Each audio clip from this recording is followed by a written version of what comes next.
All right, good afternoon or good evening, everybody. Thank you so much for joining us today. It's Wednesday. Lovely evening it is around here. Hope you're having a wonderful day wherever you are. Thank you very much for joining on Facebook, on TikTok. Thank you very much. If you're on TikTok, please don't stop our tapping. Thank you very much for 11.1k likes. Like I always do, it's important to appreciate that. So I'm going to clap for everybody. Thank you. So thank you for the likes, but please don't stop. If you're on TikTok as well, please click on the heart icon above my head, just right here. Please click on that icon. If you're on TikTok, join the team. If you're already a member, click as well. Just drop a heart, maybe drop a gift. All these things help to push the live to the FYP. So please, let's support the live session. For folks on YouTube, thank you very much for joining us. Please like the live. It's important that we do so that the algorithm can recommend the live stream to others. Excuse me. So please let's like the live and share as well, especially for folks for all of us really, on Facebook as well. Please like a very briefly, quickly, just to check to be sure that we're good on all platforms, and then we can get started right away.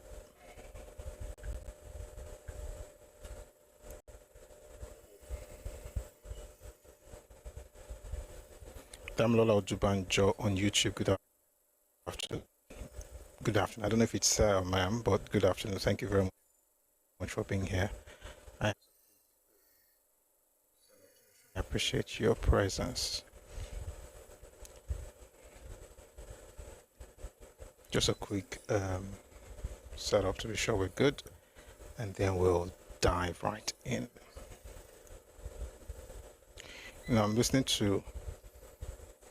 Okay, sorry, there's something I need to quickly sort. I just heard a beep. Mumbo.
All right. So thank you very much for being here. Let's keep liking and sharing the live. We're going to have a great time today.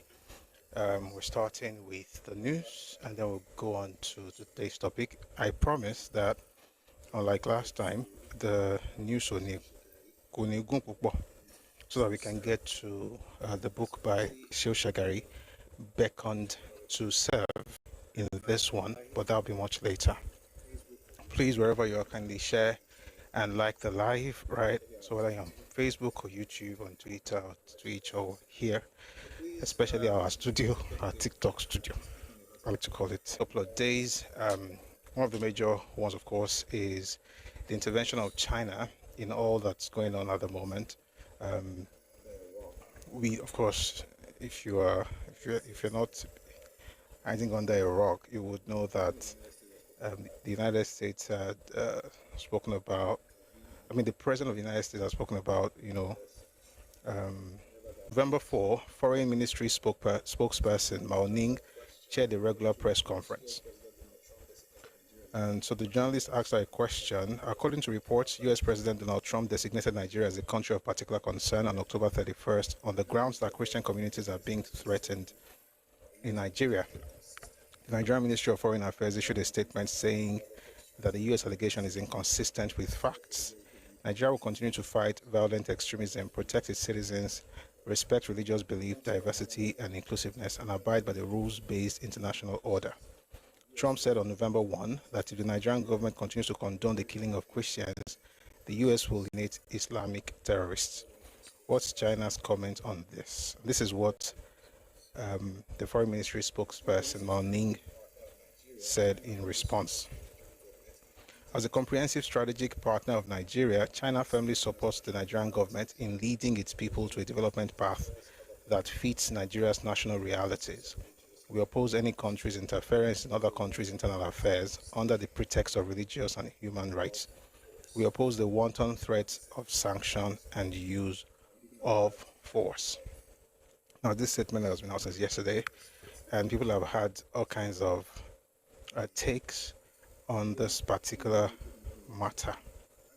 And, again, I'm just going to make it more news than comment, but it's important to also say, personally, I think China is correct.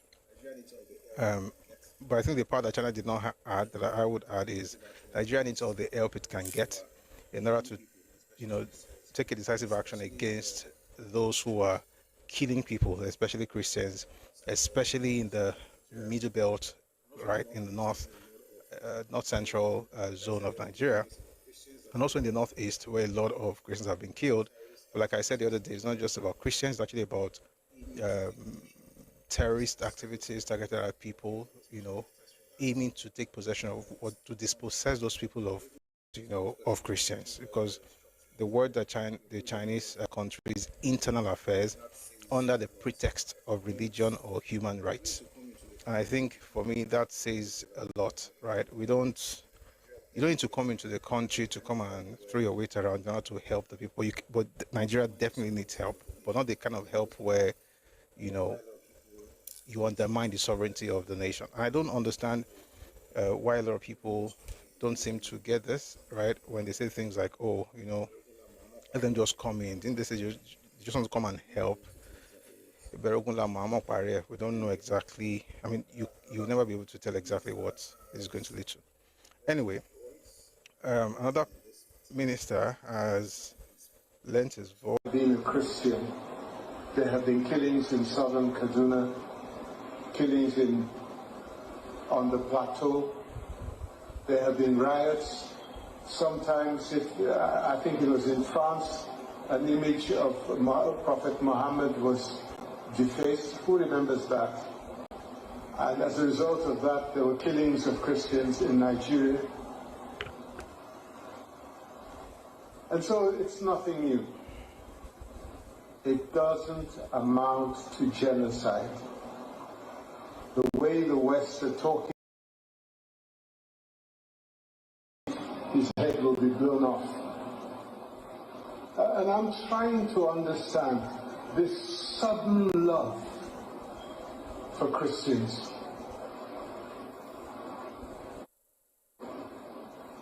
Is it because we now have one of the largest refineries in the world and no longer have to ship raw materials abroad and bring the finished products? Or is it because of the 21st century minerals that we now have in our earth that are used to generate nuclear power for electric vehicles? Our friends are threatening to invade our country to defend and protect Nigerian Christians. Selah. Presenting folks in the Southeast who are celebrating this because they've been trying to, in a different perspective, to understand exactly what this is. Now that China has spoken, a video recently came out. I think it's been online for a while, to be honest. Recently came out, and it's the senator who pushed this whole idea of this. That's who was one of the people pushing this whole thing about Christian genocide in Nigeria. For both shaping and articulating the policies of the United States towards Africa. I believe that China is a global threat that must be confronted globally. And that means region by region to secure the United States supply chain of critical minerals. We face acute threats to those supply chains. American businesses to flourish in Africa.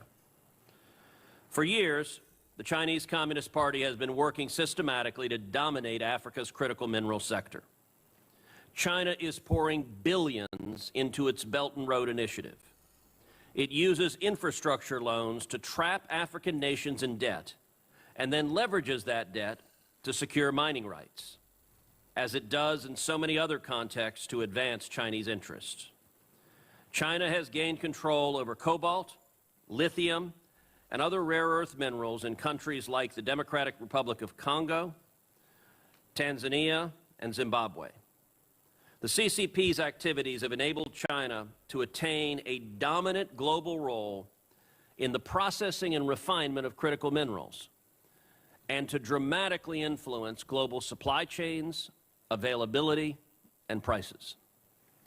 Today, America, because it means the economy, the energy transition, and even the defense supply chains depend on the Chinese Communist Party.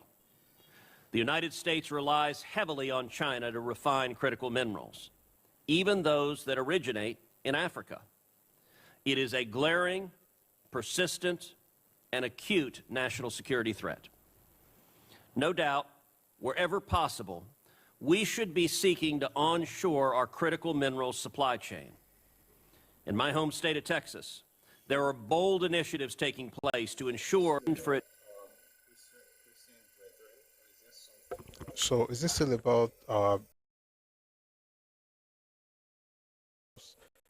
going on? As we listen to this, please let us know what your thoughts are. And you mentioned something, talked about rare earth minerals, rare earth metals, and he talked about China and the fact that, in fact, let me read one of the things he said. I believe China is a global threat that must be confronted globally. Today's Senate hearing focuses on China dominance on critical rare earth minerals in Africa. Critical rare earth minerals in Africa. One of the places where you have those rare earth minerals just happens to be Nigeria. And this is something from Sky News. I'd like to take a listen to this. Apparently, Nigeria is among the 15 countries with the highest volume of rare earth minerals or rare earth metals. And this particular stuff I'm about to play is from Sky News. And I hope this helps us to understand what's happening in the country at the moment. Take a listen, please. But something like a Virginia-class submarine, 4.6 tons of rare earths in there. Now, all of that seems kind of, obviously important, but quite abstract. But there's another place where we all see it in our everyday lives, and that is magnets. So neodymium, when it's added to boron and iron, is basically the best magnet in the world. I'll show you a kind of reason for that in a moment. But you might be wondering, so where is it in your life? Well, if you have something like this, so some earbuds, you've got neodymium. You're dependent on neodymium because you need really powerful magnets. And also, by the way, when I take this, here are the little things, you wouldn't have that without rare earths. When you close that, you get that satisfying snap. That is also neodymium iron boron magnets. So rare earths may seem abstract, but actually it's in all of our lives. And it's elsewhere as well, basically pretty much any electronic device these days. And, in your car. So in your car, for instance, think about sitting in your car, the seat controls. So being able to lift that seat, to move that seat forward and backwards if it's electronic, well, that is it's a motor. It's a little rare earth motor. Being able to raise electric windows and close them, again, that's rare earth magnets going in there, making that function. And airbags, there are even rare earths in airbags as well. EV motor, you can see the copper there, those are the kind of copper windings. But inside most EV motors, you have a lot of magnets as well, and those magnets are rare earth magnets. So it's all invisible, but it's really important. And when I talk about those magnets, what this is showing you, so the higher these bars are, the more powerful, the more magnetic power you're getting from different types of magnets. And you've got a range of different kind of elements and compounds and in recipes for magnets there. These are conventional magnets. Now look at rare earth magnets. Just look at how much more powerful they are than the other type. And that's the point. Magnets are incredibly important for any kind of So let me read some of the things that I said in the video. Most rare earth are mined in China. Then wrote other countries where you find rare earth is Brazil, Malaysia, Vietnam, Madagascar, Russia, Nigeria, Thailand, Burma, United States as well. And then the different types of rare earth that's been mined: steel, zinc, copper, lithium, nickel, aluminum, cobalt, and so on and so forth. And then the other one that says neodymium was talking about the magnets in our earpieces. I mean, the earpiece where you have the snap on the lead. Anyway, the point is that it's looking more like what's going on is beyond just folks trying to help Christians. Now, I've said it before, and I think it's about to say it again. Any help, anything to help folks in the north central specifically, and northeast as well, but particularly the middle belt, I should say, the middle belt area in Nigeria. Anything to help them should be welcome, right? As long as, of course, it doesn't undermine the sovereignty of Nigeria, we should support it. A lot of people have been killed in that particular part of Nigeria, and most of them happen to be Christians, and so they're the ones who have been crying, and it's important to their cry and also support them however we can. However, we must also remember this: they're to middle belt, they have a right to do so, and they need all the support they can get, including ours. We should lend our voices, speak up for them, and ask that people support them. And government should do better. They should deploy the army in that area and deal with the bandits and with the terrorists in those places. They have to do what they have to do. So we should talk about that. We should talk about state police and to ensure that everybody is taken care of within their spaces, so that we don't have this situation where the bandits begin to move away from the north and start going even further south. We want to be able to stem the tide, and the government has to wake up to their responsibilities. They have to be alive to their responsibilities. However, there are two other things I don't think a lot of people are looking at when they're supporting this whole, they're going to invade Nigeria, as if they're going to give you bread when they come. Here are the two things. Number one is that there are some groups who have been using the rhetoric of Christian persecution in Nigeria for a while now. And a lot of them came out a few days ago, writing letters, putting things out, making videos, not as individuals, but as bodies, groups, e.g., the American Veteran of Igbo Descent. That's one of those groups. There's another one, and there's a report I read last time. It's going to be in a video that'll come out maybe tomorrow or so. We talked about it the last time, that for about a year, they have spent about $1 million lobbying groups in Washington, D.C., lobbying, senators and stuff to get them to, declare that Nigeria is, that Christians in Nigeria are under threat, and that's the reason that Nnamdi Kanu has been imprisoned. And they came out a few days ago to affirm that, and to even tell the president that they are veterans of the United States military and that they were ready. It's raining, so if you hear any sound, but I'll make sure I'm getting as close to the mic as possible. I'm going to say mic. All right, that they were military veterans in the United States and they're ready to help the government of the United States to invade Nigeria because they know the terrain. Those are their words. They know the terrain. That group is there because you have to understand that, because while on earth will people fighting for Biafra be asking the government of the United States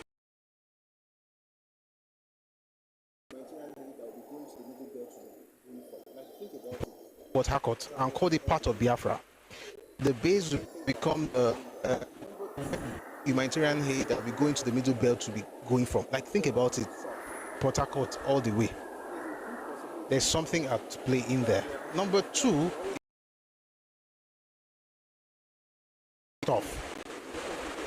there's a huge possibility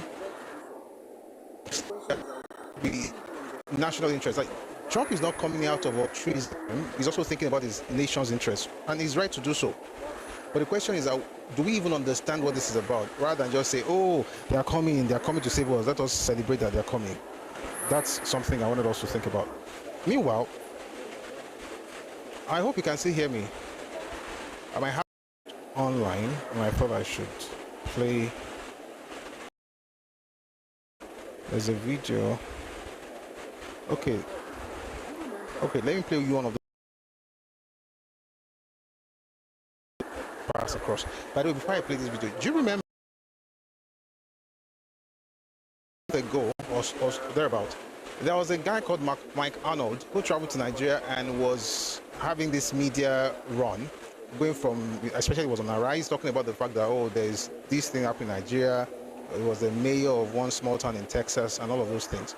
And it was essentially becoming our friend, talking about Christian persecution and things like that. Well, it turns out that he's working with the average guys. And his image and the videos, they're out. So it's not, this is not, we're not assuming, we know this is true. But there's a video they made together. I'd like to play that, and I want you to listen so you understand the fact that it's not just about people coming to save you. We'll need all the help we can get to, but maybe not this way. Listen to this, please. We're part of what I call the sleeping giant. ID Nigeria around the world. This giant is waking up, and good things will come of it. Just yesterday, President Donald Trump declared Nigeria a country of particular concern. A lot of people have worked very hard on this for a very long time. And it's going to give tools to the United States and other countries to apply pressure to the government of Nigeria to start to clean things there. Now, what Trump said next is even more important. He said, this is just the beginning. I believe that there are investigations, there are indictments, and who knows what else coming down. The Nigerian leaders have been complicit or profited from or intentionally turned a blind eye.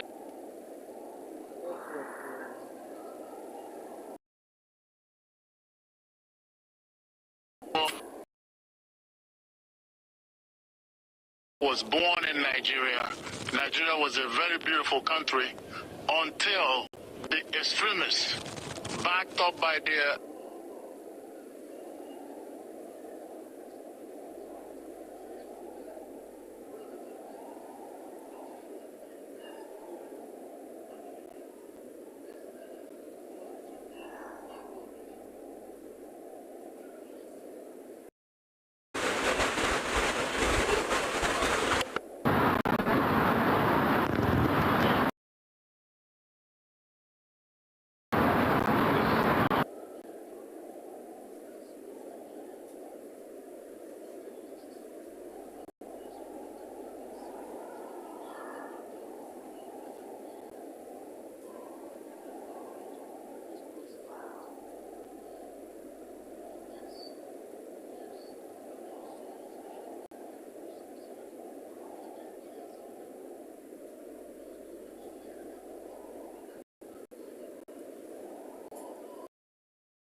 of it. And I say that every evil has an expiration date. Yesterday, President Donald J. Trump just stamped expired on the evil that's going on in Nigeria. And over 125